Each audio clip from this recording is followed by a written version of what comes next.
ডিভোর্সের চিন্তা জাস্ট সেই সময় করবেন যখন বুঝবেন আপনার ওয়াইফ চিট, প্রতারক, বিশ্বাসঘাতক। আপনি ডিভোর্সের চিন্তা তখন করবেন যখন আপনি বুঝবেন আমার স্বামী একটা মানুষের বাচ্চা নয়, এটা একটা জানোয়ার, এটা একটা বিশ্বাসঘাতক, এটা এক নেশাখোর, এটা এক দায়িত্বহীন পুরুষ। তখন আপনি ডিসাইড করবেন ডিভোর্স নেওয়ার জন্য। বাট বিফোর দ্যাট, স্বামী ট্রাস্টেড, একটু রাগী, স্বামী ট্রাস্টেড কিন্তু অনেক সময় দায়িত্ব কুলায় উঠতে পারে না, স্বামী বিশ্বাসযোগ্য কিন্তু কিছু ফল্ট আছে, মানায় নেবেন।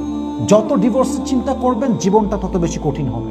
মাথায় রাখবেন, আপনি এই মেয়েকে ডিভোর্স দিয়ে আর এক মেয়ে বিয়ে করবেন, আপনি এই স্বামীকে বাদ দিয়ে আর এক স্বামীর কাছে যাবেন, সে যে একদম দুধে ধোয়া তুলসী পাতা হবে, কোনো গ্যারান্টি আপনাদের কাছে আছে?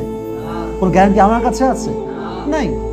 আমার কথা একটাই, আমি অলওয়েজ ভাই, এটা আমি খুবই ক্লিয়ার কাট কথা আমার, for husband and wife both, সবার জন্য আমি একটা কথাই বলবো, ওয়াইফ বিশ্বাসযোগ্য, ট্রাস্টেড, ও জেদি হলেও আপনি ক্ষমা করবেন, ও রাগী হলেও আপনি ক্ষমা করবেন, ও যদি সামান্য ডিমান্ডও করে ক্ষমা করবেন।